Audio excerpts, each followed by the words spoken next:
Hey, greetings, folks. James Jordan, Best Networker Live, aka your work from home sensei, and just coming to you today with this quick video. This is going to be super quick because I'm actually having a very productive and busy day, which is a great thing, right? But I really want to talk about something when it comes to, are you really willing to do whatever it takes to win, right? Like, I've been staying up late, been grinding, setting up different things, and while from the outside it can seem kind of chaotic, it's actually pretty linear as far as where I'm going to go out and create the results that I'm seeking for myself, right? So it's a fantastic thing. It's awesome. It's phenomenal. I'm enjoying it. I'm excited. I'm livened up. I'm ready to go. There's so many different things that's going on in my mind. It's mind-boggling to a lot of people, right? But if you notice something, if you're watching my video yesterday, you noticed that I had this shirt on, right? And the reason why I'm still wearing this shirt today is because I'm in grind mode, right? And that's why I'm really sitting here. I'm using this as an example because I'm asking you, what are you willing to do? Are you willing to stay up late? Are you willing to wear the same clothes 2 days in a row, right? Are you willing to, hone in and focus on something and get rid of any distractions? Let your family know, let your kids know, let the spouse know, let the partner know that, hey, listen, I'm focused on doing this one thing right now over the course of the next 24, 48, 72 hours, whenever, right? So don't get offended if I am totally focused and totally drawn into what it is that I'm doing, because what I'm doing is going to allow me to get from A to Z, right? That is the sort of mindset that you got to have right now in your life and in your business if you're truly looking to create results. Because what I'm focused on, I was talking to a former team member yesterday about what we're currently doing with the team and why it honestly should get plugged back in, and what I'm focusing on over the course of the next 90 days, right? And this person had asked me, he said, well, how long are you going to be working with people? I said, dude, I'm only focused on the next 90 days, right? And I was like, listen, and here's why, right? Because when I was out having sushi with some good friends of mine by the name of Sam, Anchor, and Greg, if one of you guys are watching this video, love you guys for that, experience. But as I was sitting there, they all made more money than me, right? And I just sat there as a humble student, listening to them as I was eating some tempura, chapara, some type of sushi, right? It was blazing though, by the way, right? And there's one thing that Greg said to me that truly spoke to me. And he said, if you listen to any successful network marketer, right? I mean, like a super successful network marketer, right? Because he has a big influence, right? And he also has an extensive network, right? You know how they say you're only 6 degrees of separation, right? Greg's actually connected to one of the top earners in network marketing, one of the top leaders that is worldwide renowned and known in our industry, right? And I was asking myself, I said, well, how can I get in touch with this particular individual, right? And boom, literally by going out to an event, having sushi with someone, I found out that I am one connection away from one of the most productive people in this industry, point blank period, right? Totally changed the way I thought about things, right? So, but what he said is that every successful network marketer, right, that's super successful, they will contribute their success to a 90-day run, right? Because here's the thing, you want to have yearly goals, you want to have 5-year goals, you want to have 10-year goals, blah, blah, blah, right? But you got to focus on the next 90 days, especially in our industry, so that you can create momentum, so that you can build, so that you can grow a team, and so that you can build up that momentum and that chemistry and those results between now and the next event. Because like most companies, right, in our industry, there's an event every 90 days. So four events, right? 4 events every year, right? And I just attended the first one of the year, and I told myself that I'm going to be going to Nashville, which is our next event, which is Unleash, right? I got to be a little bit quiet because the kids are asleep, right? But our next event is Unleash in Nashville, Tennessee. I've never been there, so I'm looking forward to going there, right? But I'm also looking forward to bringing 10 people or more, right? That's my affirmation, 10 people or more to this next live event. That doesn't count my team members bringing people. That's me personally bringing 10 people to the next live event, right? So I know that's going to require sponsoring more people. That's going to require, sewing more into my team, right? It's going to require me going out and, sponsoring and selling, right? And giving calls to action for people to buy their event tickets, right? So with all that being said, it's truly a blessing and it's truly an honor to really just, empower people, right? And just tell them, hey, look, the best thing that you can do for yourself is to make a decision that gets you in such an uncomfortable place that you can take massive action, right? Because I got into a place where I was totally uncomfortable, right? And I'm gonna be open and transparent right now because other people kind of blew up my spot, right? Because I'm not one to really be a sob story. I'm not one to really talk about what's going wrong in my life. Regardless of the situation, I tend to focus on positive things. When a lot of bad shit has happened to you in your life, you tend to learn not to focus on it, right? And even though I have a long laundry list of bullshit that has happened to my life, and I don't play the victim role, and I never will do that again. But I was in a situation where I had never rented a car before. Okay, only time I ever got a car rented was when someone attempted to kill me, right? And hit my car and ran my car into a parked car and then sped off, right? Cops eventually got that person, for what they did, right? And then I ended up getting a rental car through my insurance. So I had no idea that I needed to have X amount of dollars on my debit card because I don't keep a lot of money in my main accounts for a reason, right? But I didn't have enough money to get my rental car, right? Had enough money to pay for it, but didn't have that huge ass deposit that's like 4 or 5 times what it is in your bank account. Now, why am I being open and transparent? Because, hey, I'm not the only person this has ever happened to, and I'm damn sure not going to be the last. And I want to really just teach you and inspire you to stop buying your own bullshit, stop buying your excuses, stop buying, whatever's going on in your life, right? Because everything is possible, right? And this is probably going to be one of the most core, honest, truthful messages that I will ever share, right? Because I used to be very guarded. I used to not really want to tell people what was going on, but you don't want to tell people what's going on while you're still in the struggle, right? You want to focus on positive things, right? But nonetheless, so I couldn't get my rental, and I had booked a motel that was about 30 minutes away from the resort where I was going to be staying at, where the event was, out in Vegas, right? So, I was totally angry, right? I was totally pissed off. I was like, I was like, they didn't explain this before I got here and all this other stuff. I was like, I have the money to pay for this crap. I'm not going to do anything with this car, right? I was going through all this victim shit. And then I sat there and said to myself, I said, you know what, James? I was like, this is the last time this shit is ever going to happen to you, right? I said, that's it. I said, I'm not dealing with this anymore. I said, I'm no longer going to come here and deal with any type of bullshit like this, right? I'm going to stay at the hotel where the event is going to be from now on, right? And I'm going to make sure that I come here with stacks of cash. That's it, period, right? At that moment, I made a decision that this shit was never going to happen to me again, right?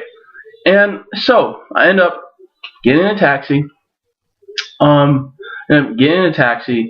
to head back to the airport so I can catch the shuttle to the resort where the event was hosted, where I had nowhere to stay, right? Now, most people would be distraught. Most people would, start feeling sorry for themselves. Most people would be telling their story to everyone else, right? And that's just not my style, right? It's just not me. I don't like making excuses to people. I don't like people feeling sorry for me. I don't like. I have a Lone Ranger syndrome. Okay, that's what I'm working on, right? I'm learning to be a better receiver. So I go through that, right? I get to the hotel, and I'm like, wow, this is an awesome place, right? And I just see people that I haven't seen in a while, making new connections, new friends. I'm talking to different people. They're speaking life into me. I'm speaking life into people, right? And there was just a desire.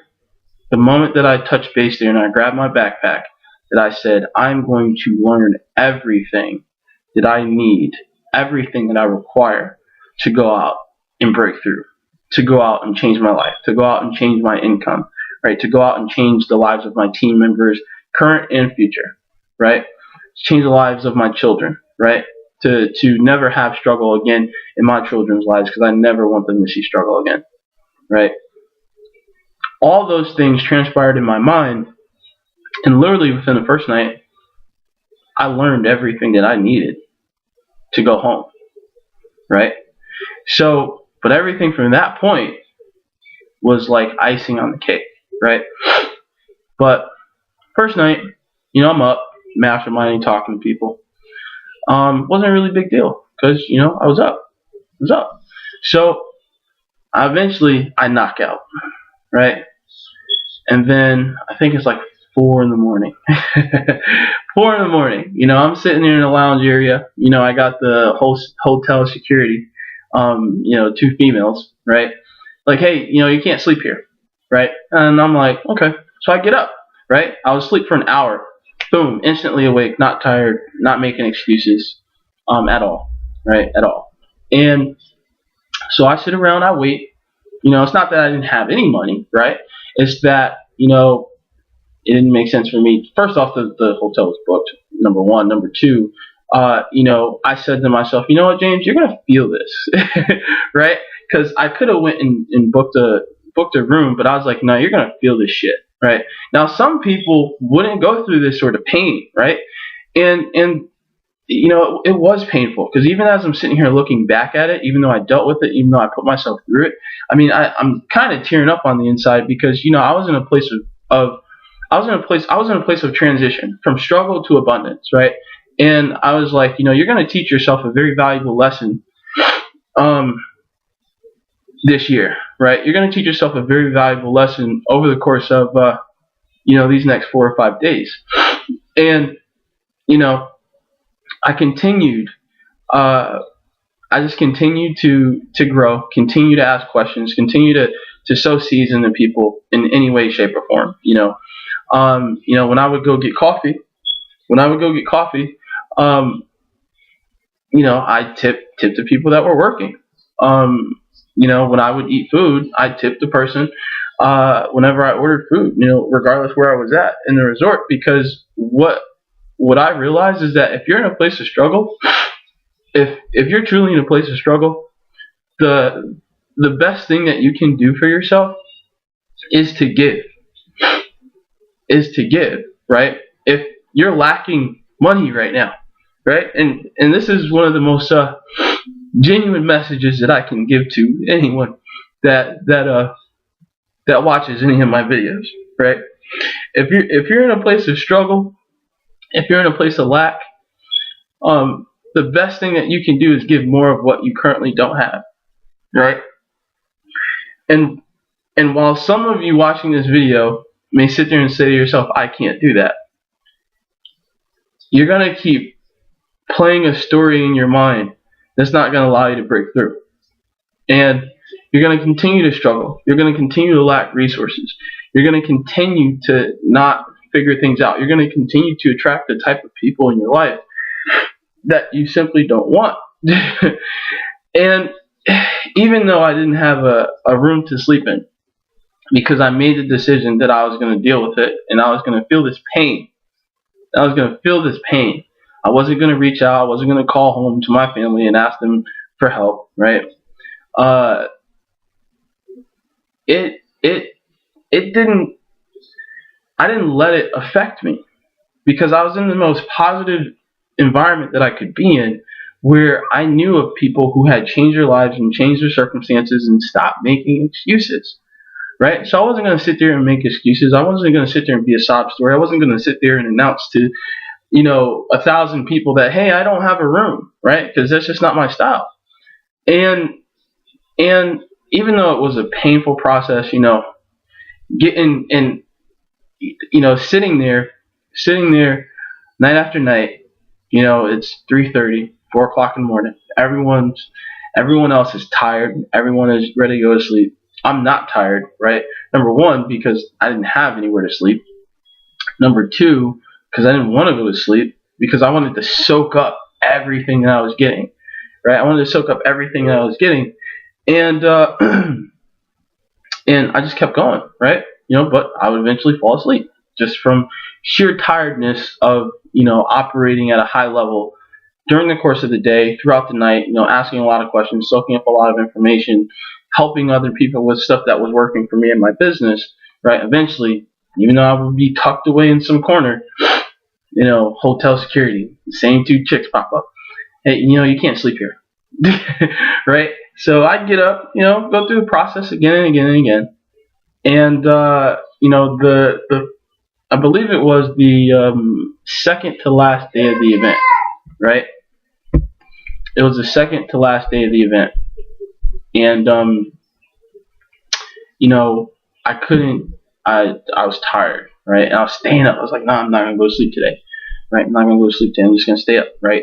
And eventually, I knock out, and then what happens is security comes up again, like, oh, you can't sleep here. And I mean, I was like far away. I mean, like, you literally would have to search the entire resort to find me. They found me, right? So I get up and I go sit, because obviously, my body had become accustomed to operating on 1 hour of sleep. So I go sit in the lobby, and my good friend Sam Levitz, appreciate you, brother, thank you. He's like, hey, James, you still up? And in a defiant tone, I say to him, no sleep. Right? No sleep. Because I was just determined to fight through it, right? And he was like, James, he's like, what do you mean no sleep? He's like, do you have a room? And I'm looking at my phone. I'm like, James, you have a decision to make. You can be stubborn and you can have an ego, or you can realize that what God is telling you is that, all right, you suffered enough. Okay? Right? And so I said, yeah, I don't have a room. So he was like, man, you should have told me. You should have told the group. You should. And I was just like, I looked at him straight in his eye and I said, Sam, I never want to go through this again. And that is why I have put myself through this over the course of the last 3 days. And it was funny because, we eventually get to the room and stuff, and, I end up I'm about to lay down and stuff, and I told him that, and he was like, well, do you want to go back out there? I was like, no, right? Because one, I knew nothing good was going to come of it. Nothing good was going to come of it. And two, I realized that, God was speaking to me through Sam, and it wasn't a coincidence that he was coming in at 4:30, 5 o'clock in the morning. And then he saw me, he came over and he had that conversation with me, and he opened up his arms to me. So Sam, I appreciate you, brother. I'll tag you in this video, because, Peter Sorensen as well, what you guys really did for me, that week, and totally changed my life, totally changed my perspective on everything. And, to come out of that event, determined, to come out of that event, learning that, I just needed to give more, right? Totally changed my life, totally changed my circumstances. And also, I learned to receive. That was a big thing for me. I've always been a big giver, but it's been a very hard thing for me in the past to receive. And because I've learned these lessons, it's really allowed me to break through, right? And the one thing that I would tell you is that just do whatever it takes. Stop buying your own excuses. Stop buying your own bullshit. And give more of what you currently lack in your life. And the universal laws will work in your favor. Right? That's how I was able to go out and, have a $4,000 check show up in my mailbox, right? Shout out to Eric Kimball, who just decided to go all in, and purchase Mass Influence Formula. Brother, love you, appreciate you. What you're going to be plugging into is going to be awesome, right? Now, how are these things happening, right? Well, because I made a decision, right? I made a decision that was never going to happen to me again. And I was going to soak up everything that I've required to make sure that it never happened to me again. And then as soon as I got back here in Connecticut, I took massive action. And I'm still taking massive action. And, if you're not in a place that you want to be in, right, then take massive action. Do whatever it takes, right? Do whatever it takes, my friend. Because if you look at anyone on a stage, if you look at anyone that's, creating the type of life that they want for themselves, that you desire for yourself, they stopped buying their own bullshit, and they did whatever it took. I love you and appreciate you, and God bless you, and have a phenomenal day. I'll see you in the next video. Take care.